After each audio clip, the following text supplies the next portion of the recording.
Hello and welcome to Toolbox for the Trades. My name is Amanda Salvatore, and today I am joined by Ryan Nelson, Technology Business Partner at Visterra Landscape Group. There's one thing Ryan wants every owner to walk away believing. It's this: the businesses that win aren't the ones with the most sophisticated setup, they're the ones that stay simple and consistent. Ryan draws on his experience from every side of the implementation process as we discuss what owners should ask themselves before integrating new technology, why tracking every single hour and every work ticket isn't actually helping owners, and how simplifying the training process for managers can make all the difference. I hope you enjoy this conversation as much as I did.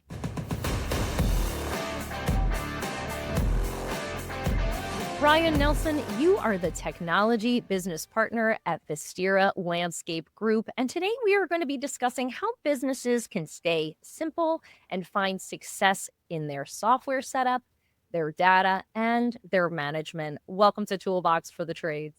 Yeah, thank you for having me. Absolutely. I'm really excited to get into it. But before we get into the nitty gritty, I know that you are a motorcycle enthusiast. Is I there am. a stretch of road at home or anywhere that you've traveled that you would tell every writer to put on their list?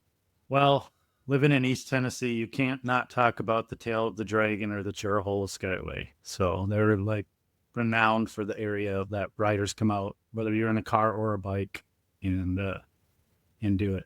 I love both of those names. I feel like they're probably very self-explanatory of what that ride and what that drive may look and feel like. Yes, they are. There are hundreds of turns, and yeah, it's a good time. Amazing. I love that. Well, we'd also love to hear how you found yourself in this industry. Well, I started out in construction. I was part of a family construction business, and then I ended up getting a bad back in my late 20s, and I couldn't do it anymore. And magically, I landed in landscaping. I plowed for one winter for a company up in Minnesota. And then before I knew it, I was an operations manager on the landscaping side of things, as well as snow removal. And then it just kind of took off from there. Kind of worked my way up to being a branch manager, running my own branch in Des Moines, Iowa, and then decided to moved south to Tennessee, and I took a little break and then landed in the software side of things. So, This seems to be a trajectory for a lot of people in the industry. You find yourself here, and then all of a sudden, through trial and error, you find where you really feel like you've clicked into something. Very often, it's the technology of it all. So I know that you have sat on these three different sides of the software relationship. You have worked with software as a customer, as an implementer, and now you are working with Visterra. What does each seat teach you that the others may not? it's interesting. You always think you know everything going into it, right? You know your spot. You know the company you work for, how it operates. When I got into the Aspire role, working with multiple companies, now I realize I didn't know anything. And because everyone does it different, I remember when we first implemented, it was very difficult because you're learning a new software, you're trying to figure out how to integrate it into your specific business. Once you get it up and running, you're still learning. You're still trying to figure it out. You're going to change things from your first year to your second year, even from your second year to your third year. Now I'm working with multiple companies trying to help them understand that they're not going to have it all figured out right away. You know, you're almost more of a coach than anything. Obviously, you got to teach them what the buttons do, but you're trying to motivate at the same time just to keep them going. That was that side of things. Now being back on the customer side in more of a leadership role with the software in the company, that's where it's really a lot of fun because we get to build this really good system because we have all this experience coming together that's used Aspire over the years. It's not just me. We have a team of people. We decide, does this really make sense? Yes or no. And we're not just doing it on a whim, right? We know what to look at, what to compare to, all of that. So leveraging all that knowledge of now being back on the customer side has been really nice and a lot of fun. To be able to look at how everyone is utilizing their software and how it is individualized to what their goals are must be incredibly interesting to see how different companies are utilizing it in all these different ways. Let's talk a little bit about implementation. What's the biggest mistake you made early on in your implementation career that you would warn new implementation managers about today? Again, don't assume you know everything. If you're coming from the industry, that's great. It gives you a leg up. Because you already understand what the customer is trying to do. How they get there is the other story. And if you think you're just going to pigeonhole them into this is how you're going to do it, it's how we did it, good luck, because it's not going to work. You really have to learn to adapt what you know into what they're trying to do and make it all come together. What questions would you suggest an owner asking themselves before they even start implementation? It sounds like implementation is its own unique journey for each company. So before they even start, what are those questions that they should really be asking themselves? Well, the first thing, during the sales process, when you were looking at this software, whatever it was, there was something that brought you to it. Usually in the case of Aspire, it's job costing. Your current system doesn't do that. You don't really know if you're making any money on your jobs. So always keep whatever that reason is, keep that at the forefront of your mind, because that's what's going to motivate you to get through this process. And I don't care who you are. I don't care how big you are. It's not going to be easy. I've seen a single owner company that did 350 residential properties get his Aspire set up in less than a month. And I've seen multi-million-dollar companies with plenty of staff to come together and get Aspire up and running, and they can't do it in a year. You'll see everything all over the place. So the first thing is to always remember that motivation, whatever that was. The second part is open up your mind to new possibilities of how you're going to operate your business. Now, I'm not saying reinvent the wheel. We don't want to do that, right? You've been successful at what you're doing. The whole point of getting the software isn't to change what you're doing, it's to help it. So when I say open up your mind, usually there's business processes that were started and are currently a part of your business, which probably came from whatever software you're currently doing or not doing. If you're working off of spreadsheets and things like that, like something motivated or made you do those, whatever you're currently doing. So now switching softwares, we might have to rethink a few things. Nothing big, nothing major, but we might have to, maybe it'd be easier to do it this way or that way, whatever it is. Just have your mind open to that. Don't come into it thinking, well, we're not changing. We have to estimate everything exactly how we have in the past. Scheduling doesn't work how I want it to. It's not going to work. Like, you can't come into it with that mindset. It'll never work.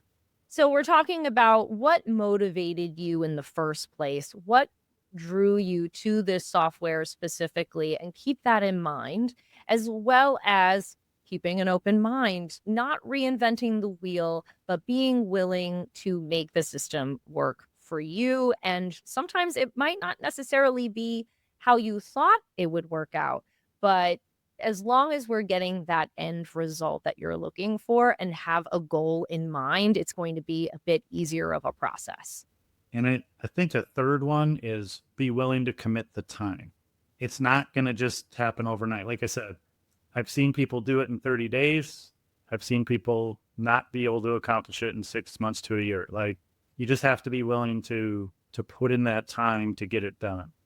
And, depending on the size of your company, how much staff you have that can put time into it. We always used to say it was 40 hours a week for two to 3 months to get it up and running.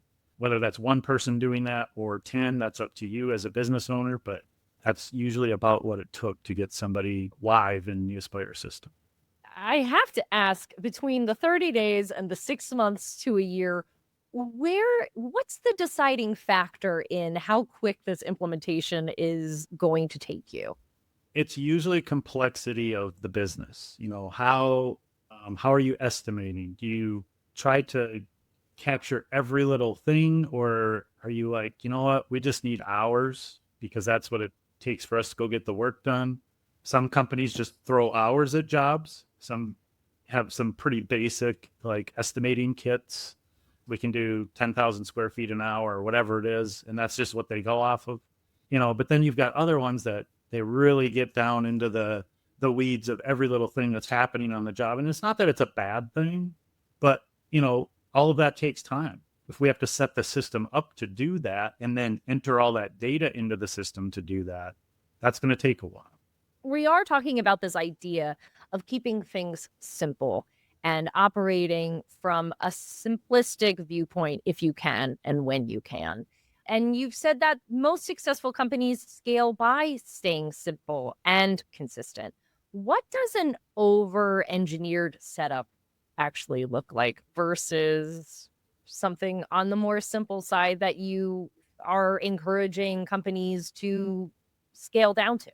It's funny you say encourage them to scale down. I never liked to do that because I always wanted the system to work for them. But in the back of your mind, you're like, can you just stop doing this, please? Like, you're making this way too hard. I would just cringe when they would bring it up is they want to estimate a certain number of labor hours for crew leaders and then a certain number of labor hours for crew members. Like the pay difference is $2 an hour. Does it really matter? Can we just have one labor hour that averages it out and call it good enough? Or labor type. So, that's one example. Another one is estimating every little item that goes into the job.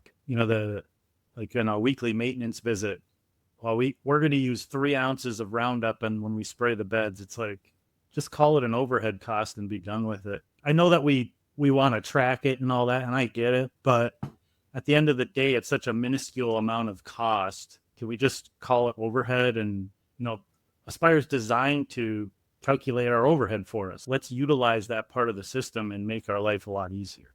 There are so many metrics that companies are told that they need to keep an eye on. Are there any other metrics that you would say are just noise as opposed to something that you really need to keep track of? Stick to the core items. That's really what it comes down to. What is my labor cost? What is my materials cost? And then I'm marking everything up to sell a job at a certain rate. Like, don't get caught up in, like I said, all the little things. Irrigation is a great example, right? We have all these little parts that go into irrigation that cost 30 cents, 50 cents, 70 cents, all the pipe parts.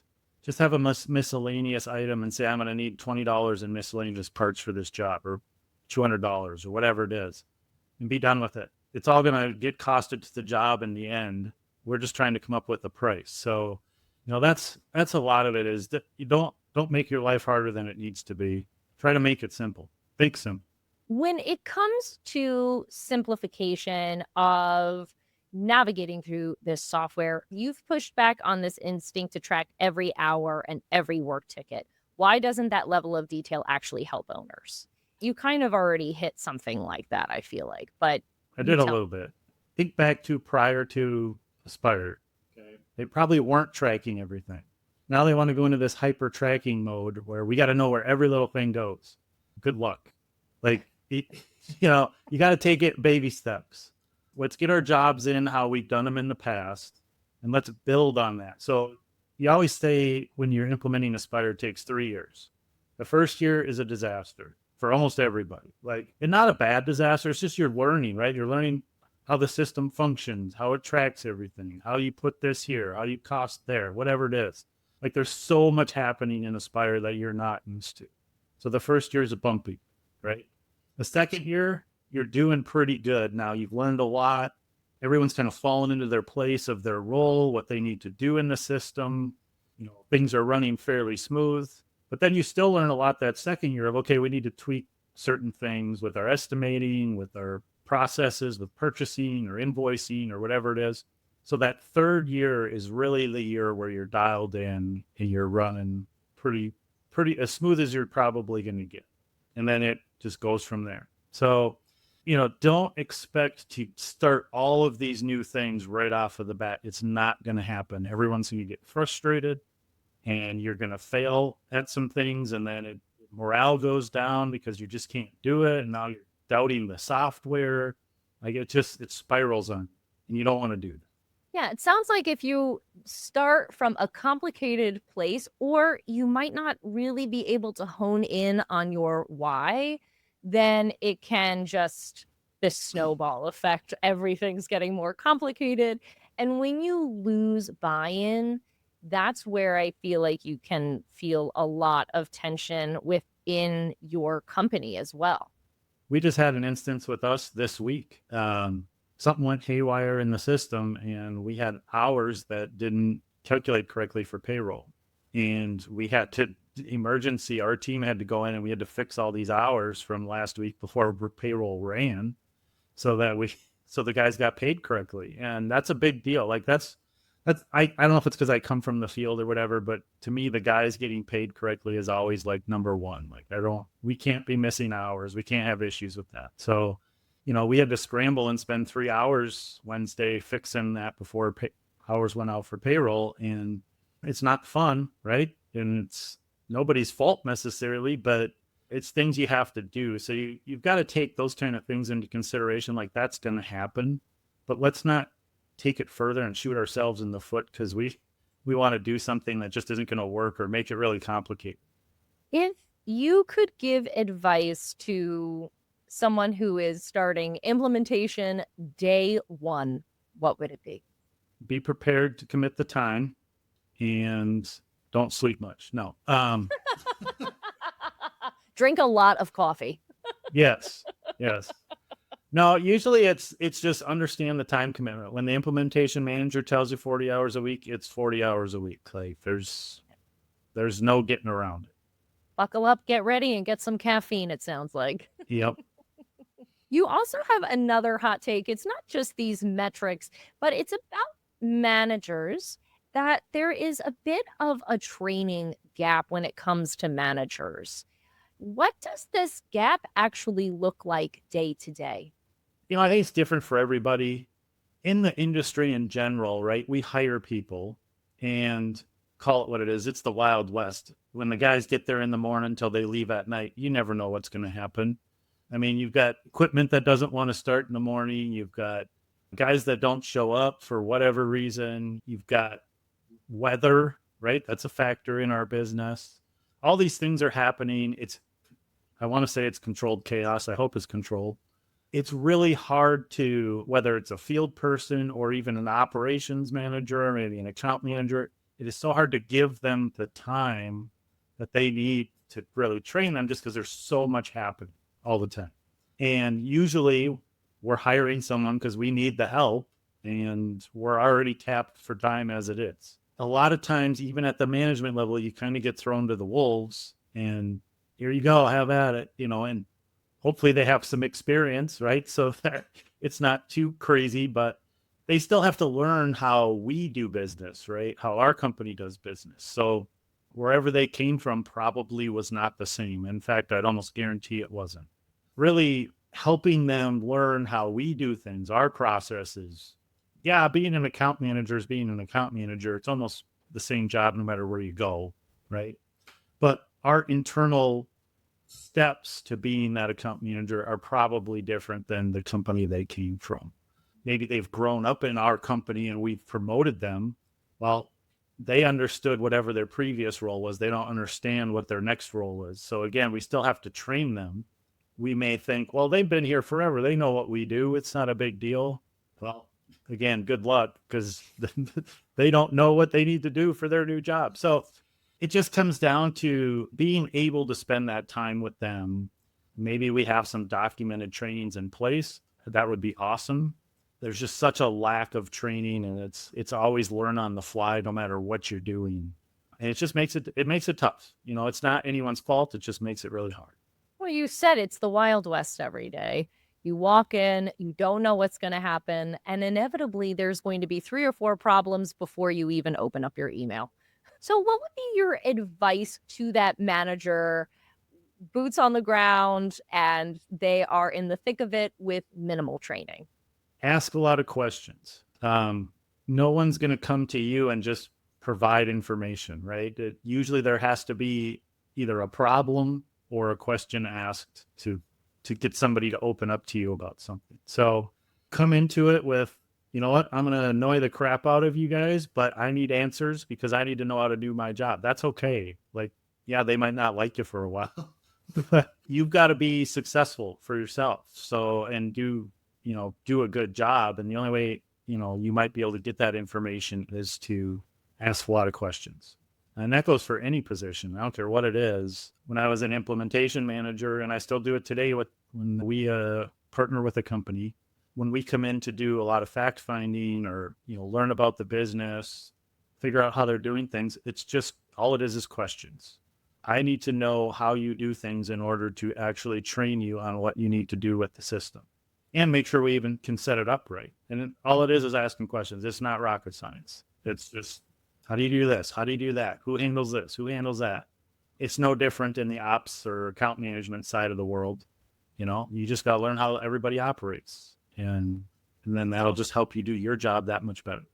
What would be your advice in keeping it simple for these companies that maybe are in the thick of it and they have a manager, they're excited about them, they're a great worker, but they just maybe don't necessarily have the systems in place or the time to give them that proper training? What would be your advice? Give them a little bit of a support system. Don't just expect them to say, here's your 50 clients and have at it. Like, you got to give them something. So, let them shadow some people. That might take 2 months, right? It might not be every day, but let them shadow some of your leaders in the company. Let them go out and see what the crews are doing. Let them, just get a feel for everything that's happening. Even somebody that maybe you had a crew leader that you promoted to some kind of ops manager. Well, they know what they did. They didn't know what everybody else was doing. So they need to go out and see the crews and see how they're doing works, see the different properties that they're handling, because that crew leader probably didn't know all the properties. Things like that, like get them exposure to everything that's happening in the company, and then they will learn as they go, and then add onto that the client interaction or crew interactions and all of that. And they'll learn quickly, but you got to give them some kind of support system. It might not be every day, but it's something.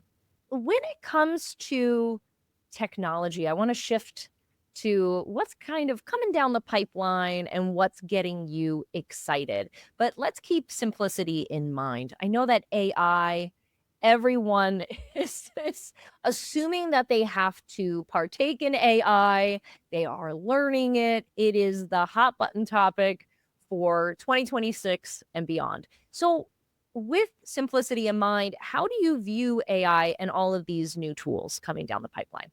I really think it can be a good thing. I think of like autonomous mowers, right? So maybe we're struggling with staffing and we think, oh, we can get these autonomous mowers where the guys get on site and they hit go and it mows and they go do other things and we're one less person on site, right? It's a great idea and it can be a really good thing.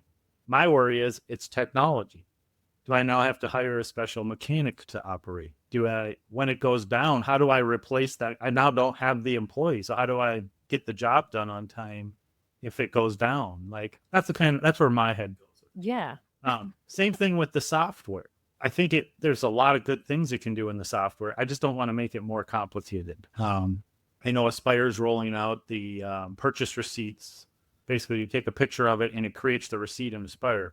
That is awesome. Like that will save a lot of time and has really good application for everybody. I think everyone's been wanting something like that for a while.